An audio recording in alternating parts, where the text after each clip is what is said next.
Chripinus Odhiambo Mbai. He was a lecturer at the university and he was a PhD holder. He was the chairman of they were having these constitutional meetings, and he was the chairman of the committee that was looking into devolution.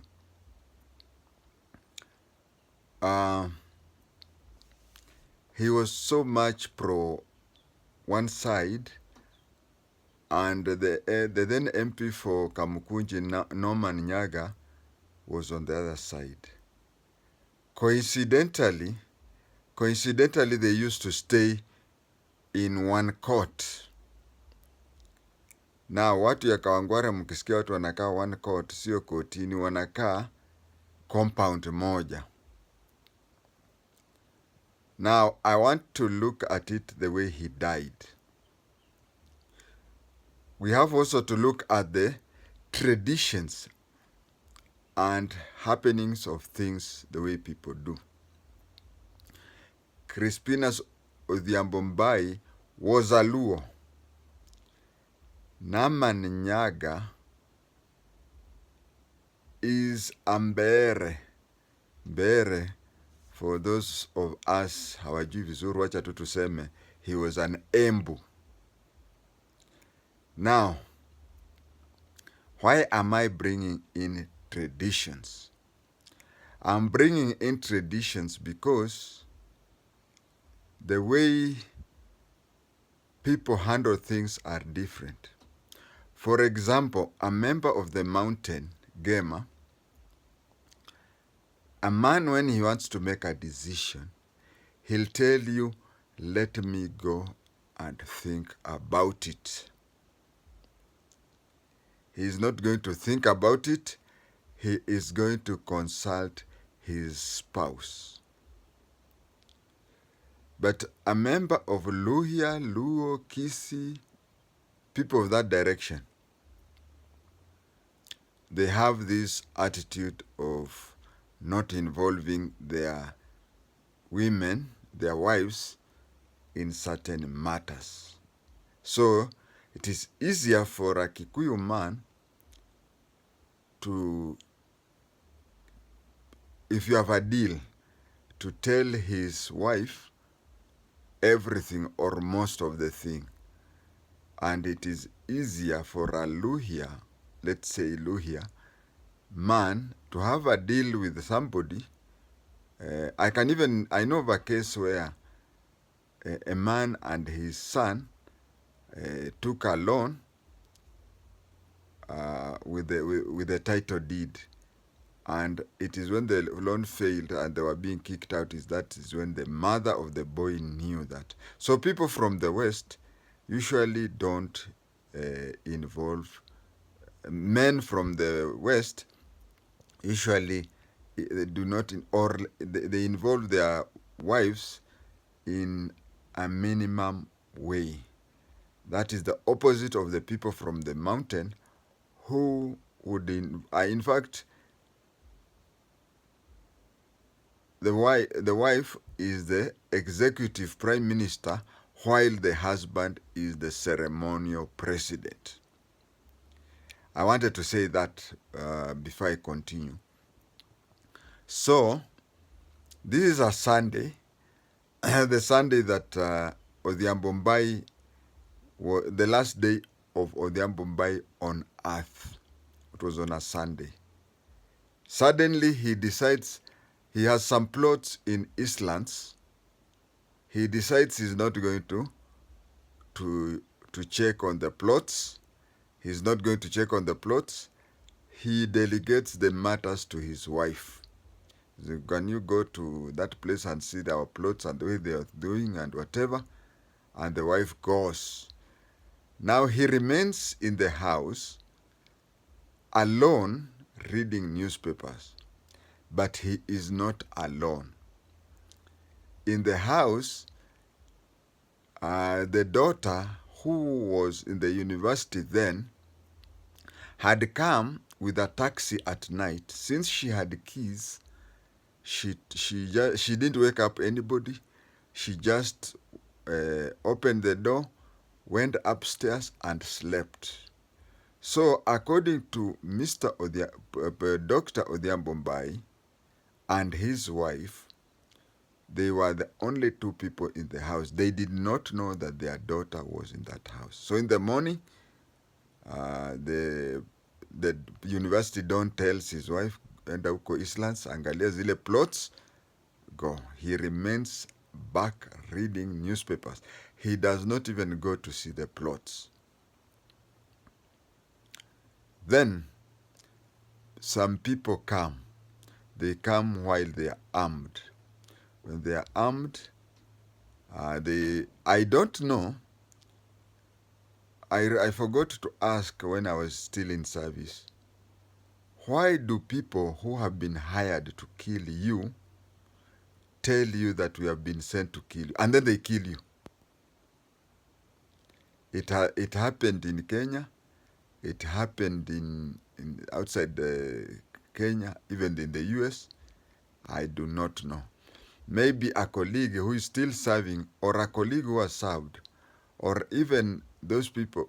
I've just learned that in Kamiti Maximum Prison, people stay a long time and talk a lot of things, such that maybe one of them may come and tell why his jailmate told him that they usually if you have come across such cases, they usually come and tell the person, we have been sent to kill you, and then they kill him.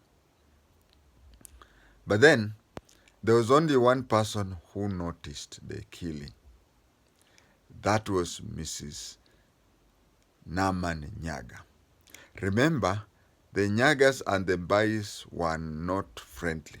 They were staying on the same compound.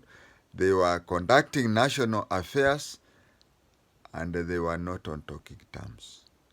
But then they were not on talking terms, and Mrs. Nyaga was around, and she saw the killers.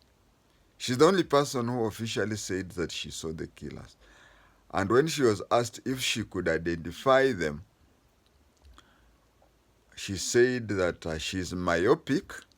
Myopic are those people, like me, those who don't see far. She was myopic and she could not see the people properly. Now, how could she be so close, and she was without glasses to an extent that she saw the... I can tell you, being myopic myself, I can tell you that without glasses, anything 10 to 15 meters away from my nose, I cannot see. Yes, I'll see people, I'll see shapes.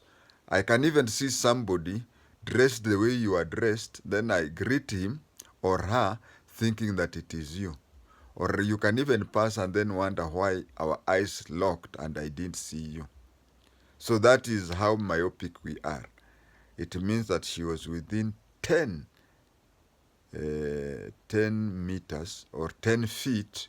I would rather say 10 feet. She was within 10 feet of the shooting. A person without glasses, a person without glasses, a person being within 10 feet of a scene, and a person of the other gender, there could be something more. There could be something more. If Naman Nyaga wants to take me to court, I'm ready. There could be something more than they meet the eye. Now, these people come, they shoot Mbai and go without stealing anything. The only thing is that when Mbai knows what is happening, he takes a stool, tries to hit one of them. And then in the commotion and the shooting, the daughter upstairs hears and comes up. And when everybody is there, Nyaga comes from his house. When he comes out of his house, he comes out and tries to take him to hospital.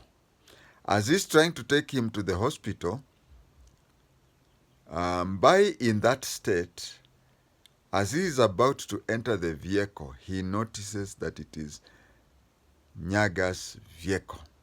He notices that it is Nyaga's vehicle and refuses to board that vehicle. He refuses. He holds both sides of the door and says he's not going in. And then the daughter, who is just behind him, whispers to him and says, "Daddy, I'll be there and we will go with you." So hearing the reassuring voice of his daughter, he accepts to enter Nyaga's vehicle. And Nyaga drives the vehicle. The vehicle has 3 people. The vehicle has 3 people. It has Nyaga driving, and it has Mbai and the daughter at the back. So as they are going, Odhiambo Mbai goes on lamenting as they are going to the hospital. He says in his vernacular, "Kwa nini wanataka kuua kijana ya Mbai? Kwa nini wanataka kuua kijana ya Mbai?" And you know he has been shot. So he's been shot, then he goes and dies. Then later on, sometimes later, Nyaga goes to do some meditation. If you have been to Ngong Road, just behind, there is a turn, you are coming from town, you are going to Karen. There is this turn off on your left. You turn off and go to a showground. Leave alone that turn. If you move a bit later, there is an estate. I think the estate is Suna. Opposite Suna, there is Poster Grounds. There is a good field there. A good field there which can be converted into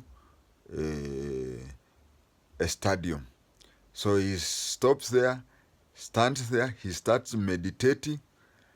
Out of the blues, gangsters kidnap him. They take him to the vehicle. They rush with him to Nairobi Dam. They take his firearm. He has a pistol. They take his firearm and throw it into Nairobi Dam and then release him. You know, him being the chief whip, I think he was a chief whip. He was the chief whip in the National Assembly. And he was a licensed gun owner. So these people, later on, a few weeks or even a few months after Naman Nyaga had taken Mbai to the hospital, he was relaxed opposite Suna. I don't know whether it is called Suna. Along Gong Road, there is, before you reach the cemetery, there is a good field there, Poster Grounds, I think. He was relaxing there. I am repeating that, he was relaxing there. Then some gunmen came, hijacked him, took his gun, went with him up to Nairobi Dam, and threw the gun into the dam. Pole sana Bwana Nyaga. But don't you think that